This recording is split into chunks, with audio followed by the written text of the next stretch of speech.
اسلام نے دنیا چھوڑنے کا حکم نہیں دیا، بلکہ دنیا کو صحیح طریقے سے استعمال کرنے کا حکم دیا،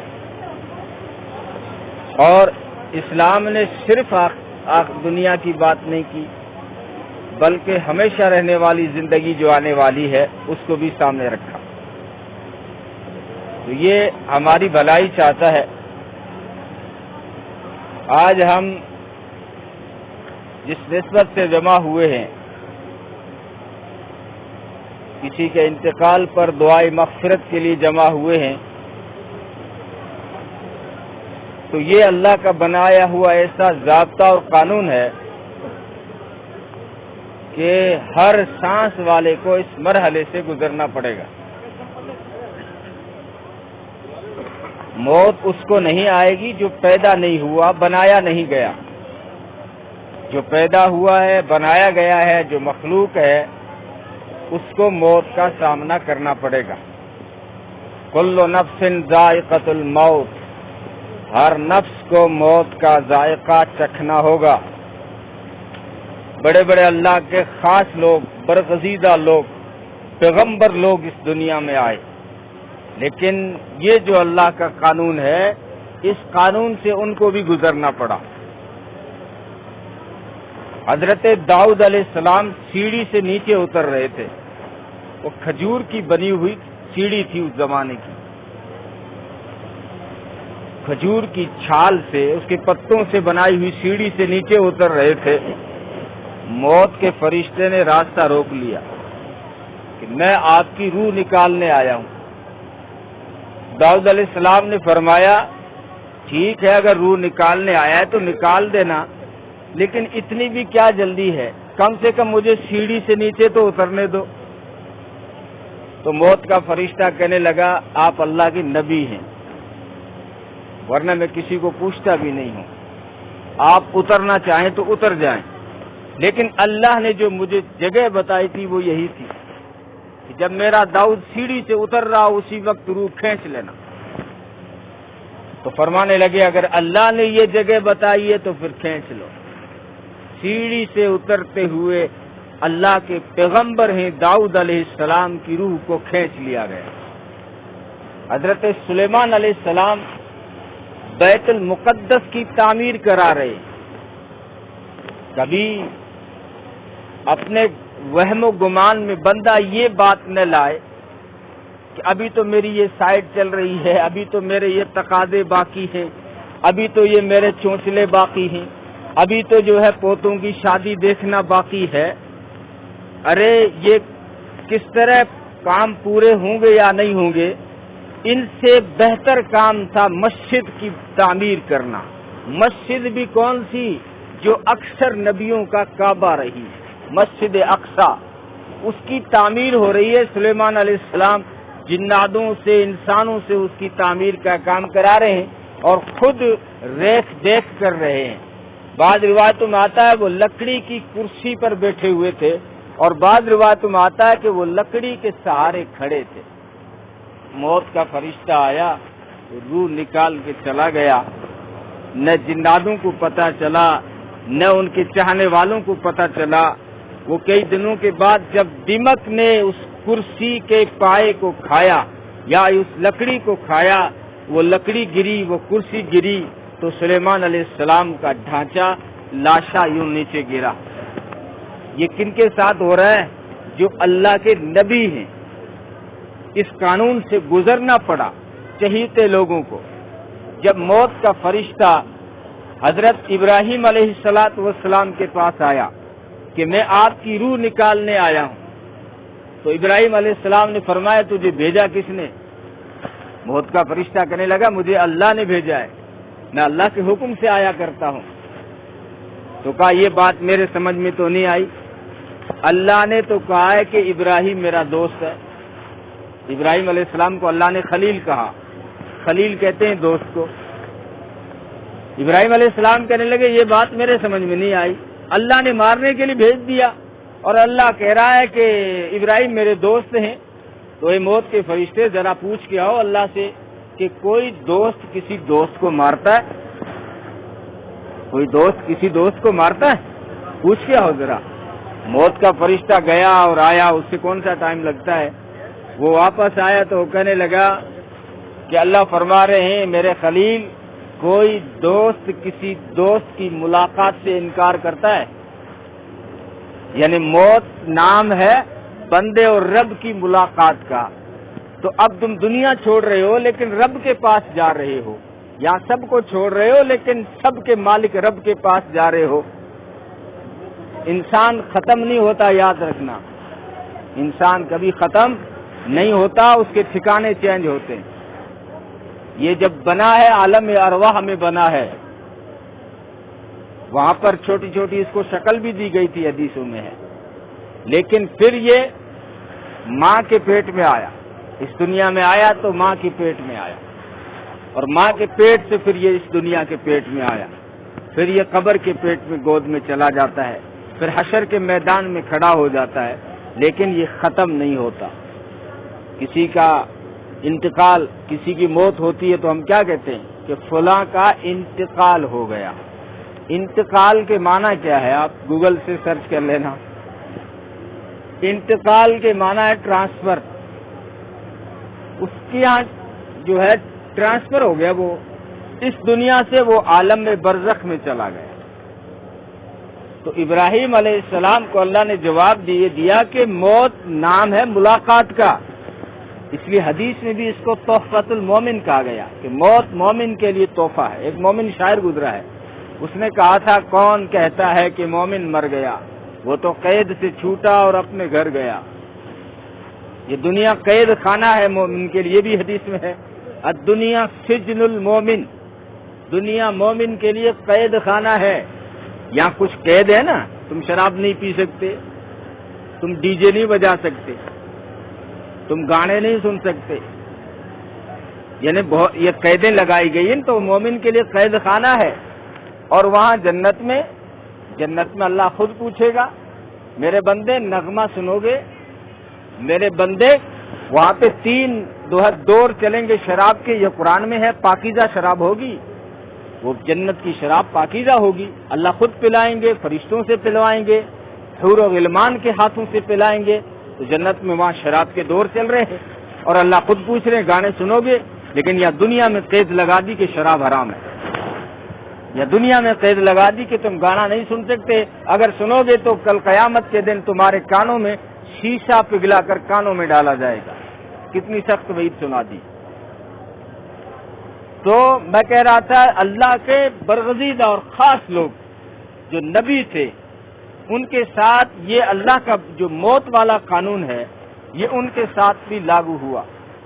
موسیٰ علیہ الصلوۃ والسلام کے پاس جب موت کا فرشتہ آیا تو انہوں نے ایک فطری موت کا جو ڈر ہوتا ہے اس سے پیش میں آ کر موت کے فرشتے کو تھپڑ مار دیا. ان کی آنکھ پھوٹ گئی. موت کے فرشتہ اللہ کے پاس گیا، کہا کہ تیرے کلیم نے میری آنکھ پھوڑ دی. تو کہا انہوں نے ڈر سے ہاتھ گھمایا ہے. دہشت ہوتی ہے نا موت کی، سکرات کی، اس سے ہاتھ گھمایا ہے. ان سے کہو اگر آپ آنا نہیں چاہتے ہو تو ایسا کرو، کسی بیل کی پیٹھ پر ہاتھ رکھو اور ہاتھ کے نیچے جتنے بال آ جائیں اتنے سال اور جی لو. آپ اللہ کے نبی ہو، اور جی لو. موت کا فرشتہ یہ بات لے کر آیا تو موسیٰ علیہ السلام نے کہا کہ ہاتھ کے نیچے بال آ جائیں اتنے سال جی لوں. موت کے فرشتے نے کہا پھر موت تو آئے گی. کہ پھر آئے گی تو ابھی لے چلو. پھر ان کی روح کو کھینچ لیا گیا. لیکن بلکہ نبیوں کے سارے سردار، ان کو اللہ نے کہہ دیا تھا انک میت و انہم میتون، میرے محبوب مرنا آپ کو بھی ہے، مرنا ان سب کو بھی ہے. قرآن میں کہا تھا وما محمد الا رسول قد خلت من قبلہ الرسل فإن مات أو قتل انقلبتم على أعقابكم. محمد اللہ کے رسول ہیں صلی اللہ علیہ وسلم، ان کا بھی انتقال ہو سکتا ہے، ان کی بھی موت آ سکتی ہے. یہ قرآن نے غزوہ احد کے موقع پہ کہہ دیا تھا جب وہ زخمی ہوئے، جب دندان اقدس شہید ہوئے، چہرہ زخمی ہوا، تو صحابہ نے جب یہ خبر سنی کہ ہمارے نبی نہیں رہے تو انہوں نے تلواریں پھینک دی تھی، انہوں نے اپنے ہوش کھو دیے. تو اس وقت اللہ نے کہہ دیا تھا محمد اللہ کے رسول ہیں، ایک دن موت تو ان کی بھی آئے گی، تم یوں پھینک دو گے، تم یوں دین سے ہٹ جاؤ گے، تم یوں دین کی محنت کو چھوڑ دو گے، یعنی اور پھر یہ قانون لاپتا ہوا 12 ربیع الاول کو، پھر مدینے میں کوہرام مچ گیا۔ مولانا ابوالکلام آزاد نے لکھا ہے پورا مدینہ اور مدینے کی گلیاں مغموم تھی، وہاں کے ذرے رو رہے تھے، اور بڑے بڑے صحابہ حضرت عثمان غنی رضی اللہ تعالیٰ عنہ پہ غشی طاری ہو گئی، سکتہ طاری ہو گیا، بے ہوشی طاری ہو گئی یہ خبر سن کر۔ اور حضرت عمر کیسے مضبوط اور جری انسان ہیں، لیکن اس دن قابو انہوں نے بھی کھو دیا، اور تلوار میان سے نکال کے کہنے لگے خبردار، اگر کسی نے کہہ دیا کہ نبی کا انتقال ہو گیا ہے اس کی گردن اڑا دوں گا۔ یہ کیوں کہہ رہے تھے؟ یہ فرط غم میں کہہ رہے تھے، اور حضرت علی بھی کہہ رہے تھے کہ اگر اللہ کے رسول نے ہمیں زور سے رونے سے منع نہ کیا ہوتا تو آج علی چیختا ہوا جنگلوں کو نکل جاتا، کبھی پلٹ کے مدینے نہ آتا۔ مدینے کیوں آئے؟ جب مدینے والا ہی نہیں رہا تو مدینے میں علی کیوں آئے؟ اور حضرت عائشہ رضی اللہ تعالی عنہا ہچکیوں میں فرما رہی تھی، ہائے میرے وہ آقا چل بسے جنہوں نے ساری زندگی ایک رات بھی امت کی فکر میں جو سو نہ سکے، چین سے سو نہ سکے، وہ آج چل بسے، ہائے میرے وہ آقا آج چل بسے جن کے موتیوں جیسے دانت توڑے گئے تھے۔ یہ اس دن کہہ رہی تھی امی عائشہ، اور حضرت فاطمہ کہہ رہی تھی۔ حضرت فاطمہ کے جملے تاریخ میں مشہور ہیں، بلکہ حدیثوں میں بخاری کی روایت ہے کہ حضرت فاطمہ جب نبی پاک صلی اللہ علیہ وسلم کی تدفین اور تکفین ہو چکی صحابہ قبرستان سے واپس آ رہے تھے تو حضرت فاطمہ گھر سے باہر ایک درخت کا سہارا لگا رکھا تھا اور رو رہی تھی، اور صحابہ سے پوچھ رہی تھی کہ میرے ابا کو کہاں سلا کے آ گئے۔ یہ کون جواب دے فاطمہ کو؟ صحابہ تو پہلے سے گھائل تھے، پہلے سے غم سے نڈھال تھے، اب جب فاطمہ نے یہ سوال کیا تو صحابہ کی آنکھیں برس پڑی۔ اور پھر حضرت انس کہتے ہیں میں نے ہمت کی اور جواب دیا اور کہا اللہ کے رسول کی بیٹی اس طرح کے سوال نہ کر، ہم بھی غم سے گھائل ہیں، ہم نے آپ کے ابا کو قبر میں سلا دیا۔ آپ اپنی عقل سے پوچھو، یا یہ وہ ہستی ہے کہ جن کو قبر میں سلایا جائے؟ یہ تو وہ ہستی تھی جن کو جنت الفردوس میں سلایا جائے۔ لیکن قانون دیکھیے اللہ کا، اپنے محبوب کو بھی مرقد میں اترنا پڑا، لحد میں اترنا پڑا، قبر میں اترنا پڑا۔ اور پھر فاطمہ نے جواب دوسرا سوال کر دیا، انس بھیا ذرا اتنا بتاؤ، کیا تم نے میرے ابا کے اوپر مٹی بھی ڈال دی؟ کون جواب دے فاطمہ کو؟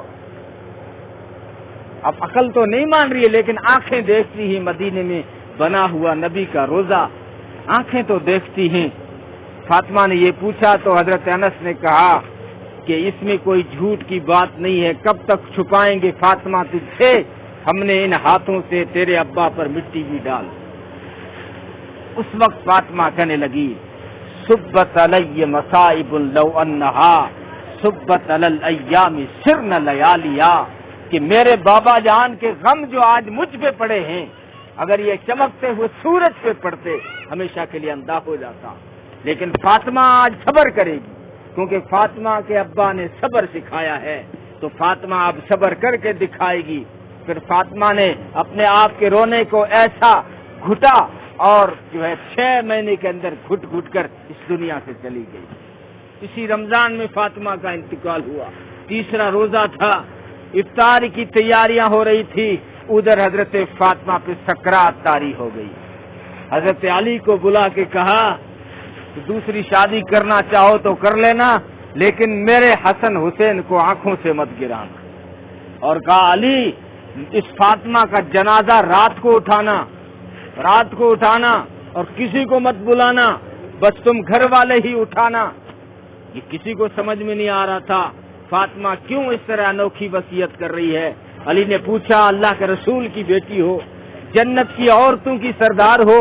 جب تیرے انتقال کی خبر مدینہ سنے گا تو پورا مدینہ امڈ آئے گا اور کوہرام مچ جائے گا. نبی کا غم ابھی صحابہ بھولے نہیں ہیں کہ نبی کی بیٹی اور وہ بیٹی جو جنت کی عورتوں کی سردار، وہ بیٹی جو سب سے چہیتی بیٹی ہے، وہ بیٹی جو علی کی حرمت تھی، وہ بیٹی جو حسن حسین کی ماں تھی.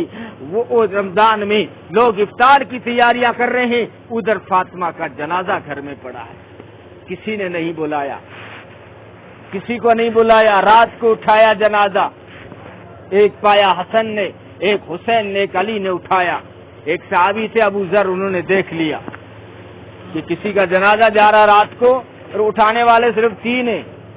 ایک پایا 4 پائی کا خالی تھا تو ابو ذر نے جا کے چوتھے پائے کو کندھا دیا اور قبر میں رات کو سلایا گیا. پوچھا جب علی نے کہ ایسی وصیتیں کیوں کر رہی ہو؟ تو وصیتیں اس لیے کر رہی ہوں کہ میں نے پوری زندگی پردے میں گزاری ہے. اے علی، میں چاہتی ہوں کسی غیر مرد کی نگاہ فاطمہ کے جنازے پر بھی نہ پڑے.